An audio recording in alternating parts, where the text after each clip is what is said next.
गांव के पास एक छोटी सी नदी बहती थी। यह नदी सुंदरता से भरी हुई थी, परंतु उसके चारों ओर की अजीब माहौल और भयावह चीखें नदी को भूतिया बना देती थीं। इस नदी का नाम काली नदी था। गांव वाले इस नदी के पास जाने से डरते थे। कहानी है कि रात के समय जब नदी के किनारे जाते तो वहां अजीब आवाजें सुनाई देती थीं। कुछ लोग कहते थे कि नदी के पानी में भूतों की आत्माएं बसी होती हैं और वे रात के समय उतरकर लोगों को परेशान करती हैं। एक रात एक साहसी युवक ने अपने दोस्तों के साथ काली नदी के किनारे जाने का निर्णय किया। उन्होंने सोचा कि यह तो सिर्फ एक किस्सा है, न तो भूत होते हैं और न ही भूतियां कुछ होता है। युवकों ने रात के समय नदी के किनारे जाने का निर्णय किया। जब वे वहां पहुंचे तो नदी का पानी काला था और वातावरण अजीब सा था। वे वहां बैठकर कुछ समय बिताने लगे। धीरे धीरे रात की गहराई में आवाजें बढ़ने लगीं। उन्हें लगा कि कोई अजीब चीज हो रही है।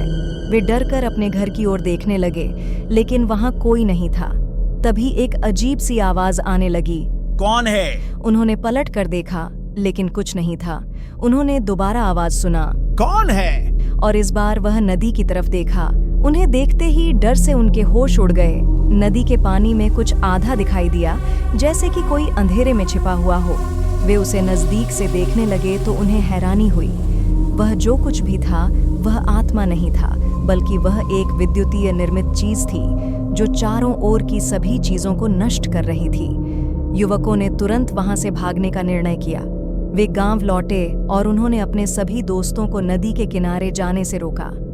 यह घटना उन्हें सिखाती है कि कभी-कभी जिद नहीं करनी चाहिए, और खासकर उन जगहों पर जहां भूतों की आत्माएं हो सकती हैं। इस कहानी से हमें यह सीखने को मिलता है कि किसी भी अजीब जगह या वातावरण में घुसने से पहले हमें विचार करना चाहिए, क्योंकि जिंदगी के हर कोने में अजीब चीजें होती हैं जो हमारे लिए खतरा बन सकती हैं। ऐसे ही और भी रोमांचक डरावनी वीडियो देखने के लिए हमारे चैनल को सब्सक्राइब करें।